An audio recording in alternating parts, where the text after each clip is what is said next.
வணக்கம் நண்பர்களே. இன்னைய மார்க்கெட் பார்த்தீங்கன்னா, ஒரு வாலடைலாவே இருக்குது. பார்த்தீங்கன்னா, சின்னதா ஒரு ஏற்றம் குடுக்குறது, இறங்குறது அப்படின்னு சொல்லி ஒரு பெரிய மூவ்மெண்ட்டே நடந்துகிட்டே இருக்குது. காலையில பாருங்க கிட்டத்தட்ட ஒரு 20, 30 பாயிண்ட் நல்ல ஒரு பாசிட்டிவ் சைட்ல போயிருந்தது. அதுக்கப்புறம் பார்த்தீங்கன்னா, ஒரு டவுன்ஃபாலு. திருப்பி பார்த்தீங்கன்னா, நல்ல ஒரு ஏற்றம் குடுத்தது. அதுக்கப்புறம் பார்த்தீங்கன்னா, நல்ல ஒரு டவுன்ஃபால் கிட்டத்தட்ட ஒரு 100 பாயிண்ட், 120 பாயிண்ட் வரைக்கும் நெகட்டிவ் சைட் போயிட்டு, இப்போ பார்த்தீங்கன்னா, நல்ல ஒரு ரெக்கவரி குடுத்துருக்கு. கிட்டத்தட்ட ஒரு 2 மணிக்கு மேல நல்ல ஒரு ரெக்கவரி குடுத்துருக்கு. இப்போதைக்கு பார்த்தீங்கன்னா, 35 பாயிண்ட் நெகட்டிவ்ன்னு இருக்குது. சிங்கப்பூர்ல ட்ரேட் ஆகக்கூடிய கிஃப்ட் நிஃப்டி பார்த்தீங்கன்னா, கிட்டத்தட்ட ஒரு 125 பாயிண்ட் நெகட்டிவ் சைட்ல இருக்குது. மோஸ்ட்லி பார்த்தீங்கன்னா, நம்ம இதில வந்து பார்த்தீங்கன்னா, எல்லா இண்டிசஸுமே நெகட்டிவ் சைட்ல தான் இருக்கு. எக்செப்ட் பேங்க் நிஃப்டி மட்டும் தான் கொஞ்சம் பாசிட்டிவ் சைட்ல இருக்குது. அதுமாரி ஃபினான்ஷியல் சர்வீஸும் பார்த்தீங்கன்னா, கொஞ்சம் பாசிட்டிவ்ல இருக்குது. ஒரு 102 பாயிண்ட் பாசிட்டிவ் இருக்குது. பேங்க் நிஃப்டி பார்த்தீங்கன்னா, ஒரு 42 பாயிண்ட் பாசிட்டிவ் இருக்குது. அதர் எல்லா இண்டிசஸுமே பார்த்தீங்கன்னா, like IT, pharma, auto, metal, எனர்ஜின்னு சொல்லி மோஸ்ட்லி பார்த்தீங்கன்னா, நெகட்டிவ் சைட்ல தான் இருக்கு. காலையில பார்த்தீங்கன்னா, எஃப்எம்சிஜி வந்து கொஞ்சம் நெகட்டிவ் சைட்ல இருந்தது. அதுக்கப்புறம் பார்த்தீங்கன்னா, இப்போ பாசிட்டிவ் சைடு வர ஆரம்பிச்சுருச்சு. இப்போ கிட்டத்தட்ட ஒரு பார்த்தீங்கன்னா, ஒரு 300 பாயிண்ட் வரைக்கும் பாசிட்டிவ் சைட்ல இருந்துகிட்டே இருக்குது. மிட் கேப்பும், ஸ்மால் கேப் பார்த்தீங்கன்னா, ஒரு மிக்ஸ்டா தான் போகுது. நெகட்டிவ் சைடு வரதும், பாசிட்டிவ் சைடு போறதும், எல்லாமே ஒரு இதில போயிட்டுருக்குது. ஆட்டோ செக்டார் பார்த்தீங்கன்னா, இப்போதைக்கு 2 நாளாவே கொஞ்சம் டவுன்ஃபால் போயிட்டே இருக்குது. அது என்ன காரணம்னா, நம்ம ட்ரம்ப் வந்து பார்த்தீங்கன்னா, அ டாரிஃப் வந்து இன்க்ரீஸ் பண்ண போறோம். ஒரு 25% வரைக்கும் போட போறோம். அப்படின்னு சொல்லி சொல்லியிருக்காங்க. அதாவது ஆட்டோ காம்போனன்ட்ஸு, கார்ஸு எல்லாமே எக்ஸ்போர்ட் வருதுல்ல. அதெல்லாம் இது பண்றதுக்கு இங்கேருந்து யாரோ இந்தியாவிலேருந்து அங்கே இது பண்ணுறாங்க, அமெரிக்காவுக்கு வந்து செல் பண்ணுறாங்கன்னா, அவங்களுக்கு வந்து பார்த்தீங்கன்னா 25% வந்து டாரிஃப் போட போகிறோம் அப்படின்னு சொல்லியிருக்காங்க. ஸோ இதனால் பார்த்தீங்கன்னா, அதிகமாக பாதிப்படைஞ்சதுன்னு பார்த்தீங்கன்னா, டாடா மோட்டார்ஸ் தான் கிட்டத்தட்ட நேத்திக்கு வந்து பார்த்தீங்கன்னா 7% வரைக்கும் போனது. அதுக்கப்புறம் பார்த்தீங்கன்னா, ஒரு 5% நெகட்டிவ் சைடில் க்ளோஸ் ஆயிருக்கு. அதுக்கப்புறம் பார்த்தீங்கன்னா, பஜாஜ் ஆட்டோ, அ ஹீரோ ஹீரோ மோட்டார் கார்ப் இதெல்லாம் கொஞ்சம் நெகட்டிவ் சைடில் வந்தது. ஆட்டோ காம்பவுண்ட்ஸில் வந்து பார்த்தீங்கன்னா, மதர்சன் சுமி வந்து பார்த்தீங்கன்னா, ரொம்பவே டவுன்ஃபால் போயிருந்தது. கிட்டத்தட்ட ஒரு 7% வரைக்கும் போயிருந்தது. அதுக்கப்புறம் பார்த்தீங்கன்னா, ஒரு 3% இருந்தது. இப்போ பார்த்தீங்கன்னா, எல்லாமே கொஞ்சம் கொஞ்சம் ரெக்கவரி ஆகி வந்துட்டுருக்கு. அவங்க என்ன சொல்லியிருக்காங்கன்னா, இதனால எங்களுக்கு ஒண்ணும் அஃபெக்ட் ஆக போறதில்ல. இது சப்போஸ் டாரிஃப் வந்தாலும், இதோட வந்து பிரைஸ் வந்து நாங்க என்ன பண்ணோம், அதில ஏத்திருவோம். இது வந்து மோஸ்ட்லி பார்த்தீங்கன்னா, அமெரிக்கா மக்களுக்கு மட்டும் தான் பாதிப்படையுமே தவிர, நம்மளுக்கு வந்து ஆகாது. இதனால என்னன்னா, நம்மளோட குவான்டிட்டி வந்து குறையும். இப்போ 100 குவான்டிட்டி போகுதுங்கிறது வந்து நம்மளுக்கு குறையலாம். மேபி 80 குவான்டிட்டி, 70 குவான்டிட்டின்னு சொல்லி குறையலாம். ஃபார் எக்ஸாம்பிள் அந்த மாரி இருக்கும் அப்படிங்கிற மாரி தான் சொல்லியிருக்காங்களே தவிர, இதனால ஒண்ணும் அஃபெக்ட் ஆக போறதில்ல அப்படிங்கிற மாரி அவங்க ஒரு ஸ்டேட்மெண்ட் குடுத்துருக்காங்க. ஸோ அந்த ஒரு ரீசனால இப்போ போயிட்டுருக்குது. ஆட்டோ செக்டார்ல கொஞ்சம் ப்ரெஷர் போயிட்டுருக்கு. இப்போ குளோபல் வைஸ் பார்க்கும்போது பார்த்தீங்கன்னா, ஆட்டோ செக்டார்ல ரொம்பவே ஒரு இதில தான் இஷ்யூல தான் போயிட்டுருக்குது. ஏன்னா அந்த அளவுக்கு சேல்ஸ் இல்ல. மோஸ்ட்லி பார்த்தீங்கன்னா, எல்லாருமே இருக்கிற காரே யூஸ் பண்ணிப்போம். ஏன்னா இன்ஃப்ளேஷன் அதிகமா இருக்கிறதுனால, புதுசா கார் வாங்க போறது அப்படிங்கிறது ரொம்பவே இதா இருக்குது. ஸோ அதனால பார்த்தீங்கன்னா, அவங்களோட இதுவும் குறைஞ்சுகிட்டு இருக்குது. இதில நேத்து ஒரு நியூஸ் என்ன வந்திருக்குன்னா, மாருதி சுசுகி வந்து பார்த்தீங்கன்னா, ஒரு பிளான்ட் வந்து புதுசா இனாகரேஷன் பண்ண போறேன் அப்படிங்கிற மாரி சொல்லியிருக்காங்க. ஹரியானா மாநிலத்தில. ஒரு வருஷத்துக்கு மட்டும் பார்த்தீங்கன்னா, கிட்டத்தட்ட ஒரு 2,50,000 யூனிட் வந்து ப்ரொடியூஸ் பண்ணி குடுக்க போறோம் அப்படிங்கிற மாரி ஒரு ஸ்டேட்மெண்ட் ஒண்ணு குடுத்துருக்காங்க. எதுக்காகன்னா, இப்போ ஆல்ரெடி இவங்கள்ட்ட ஒரு 2 பிளான்ட் இப்போதைக்கு இருக்குது. இது இல்லாம இது 3வது பிளான்ட்டா இப்ப வந்து பார்த்தீங்கன்னா, மாருதி சுசுகி வந்து வந்திருக்கு.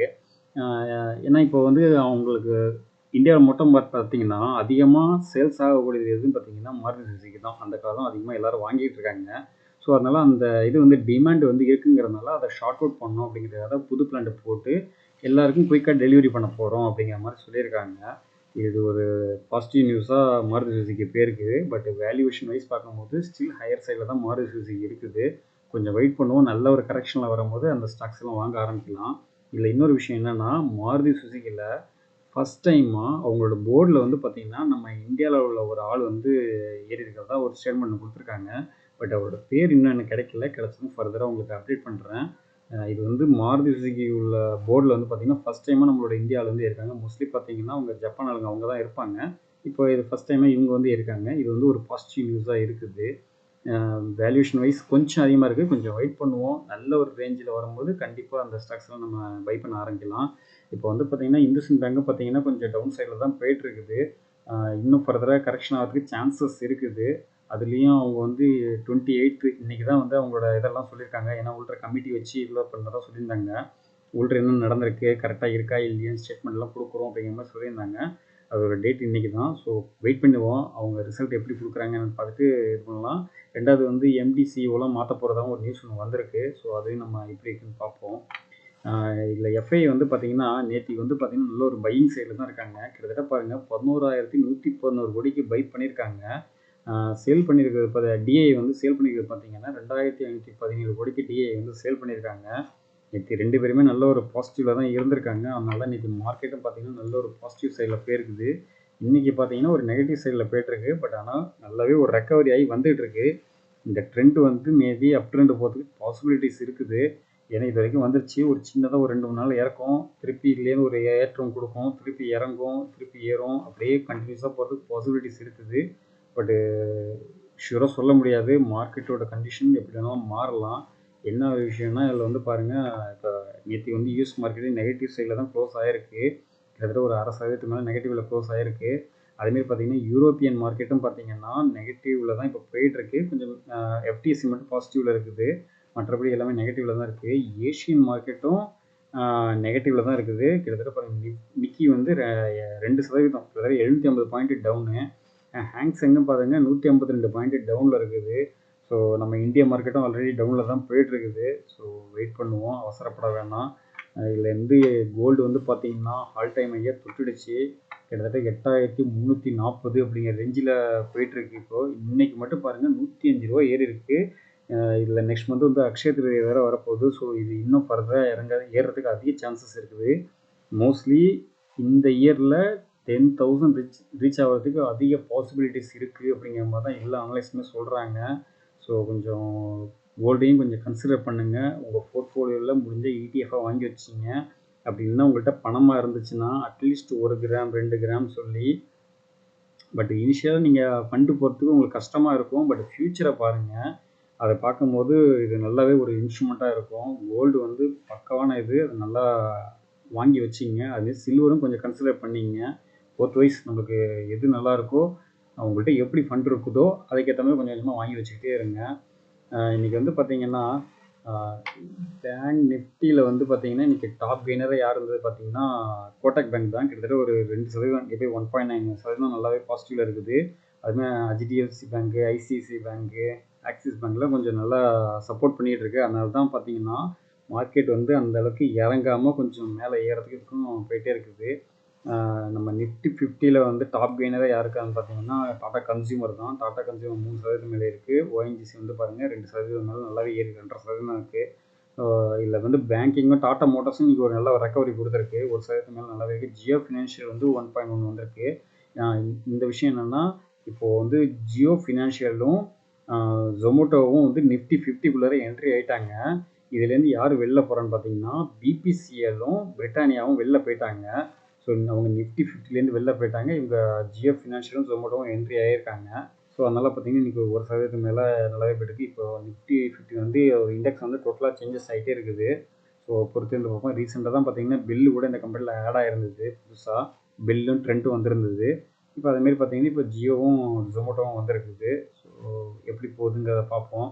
அதில் இன்னொரு விஷயம் இம்பார்ட்டன்ட் என்னென்னா இப்போ எஃப்என்டோவில் வந்து பார்த்தீங்கன்னா 3 ஸ்டாக் வந்து புதுசாக ஆட் பண்ணியிருக்காங்க. இந்துஸ்தான் ஜிங்கு, ஐநாக்ஸ் விண்டு, பிஎன்பி ஹவுசிங் ஃபினான்ஸு. இந்த 3 கம்பெனி பார்த்தீங்கன்னா எஃப்என்டோ ஸ்டாக்ஸில் வந்து புதுசாக ஆட் ஆகிருக்கு. அது இன்னிலேருந்து எஃபெக்டிவ்னு சொல்லியிருக்காங்க. இதில் இன்னொரு விஷயம் என்னென்னா இப்போ வந்து நார்மலி வீக்லி எக்ஸ்பைரி வந்து பார்த்தீங்கன்னா தேர்ஸ்டேல இருந்தது. இப்போ அதை வந்து ரிவைஸ் பண்ணிட்டாங்க. அது எப்போலேருந்து வரப்போகுதுன்னா இனிமேல் மண்டேலேருந்து வரும் அப்படிங்கிற மாதிரி சொல்லியிருக்காங்க. எப்போலேருந்து பார்த்தீங்கன்னா ஏப்ரல் மாதம் இதுலேருந்து ஸ்டார்ட் ஆகுது. இந்த ஃபினான்ஷியல் இயர் 2025 to 2026 இந்த ஃபினான்ஷியல் இயரில் இனிமேல் வீக்லி எக்ஸ்பைரி வந்து பார்த்தீங்கன்னா மண்டே அன்னைக்கு இருக்கும் அப்படிங்கிற மாதிரி சொல்லியிருக்காங்க. இது புதுசாக இம்ப்ளிமெண்டேஷன் பண்ணியிருக்காங்க. இது கூடிய விரைவில் ஒவ்வொரு நாளும் எக்ஸ்பைரி இருக்கும் அப்படிங்கிற மாதிரி சொல்லியிருக்காங்க. மந்த்லி எக்ஸ்பைரி தனியாக இருக்கும், டெய்லி எக்ஸ்பைரி மாதிரி கொண்டு வர போகிறோம் அப்படிங்கிற மாதிரி ஒரு ஸ்டேட்மெண்ட் ஒன்று கொடுத்துருக்காங்க. ஸோ இது ரொம்பவே அதிகமாக போயிட்டுருக்குது. எப்படி போகுதுன்னு தெரில. ஸோ பொறுத்து வந்து பார்ப்போம். அடுத்தது என்எஸ்சி ஐபிஓ வந்து பார்த்திங்கன்னா கொஞ்சம் டிலே ஆகும் அப்படிங்கிற மாதிரி சொல்லியிருக்காங்க.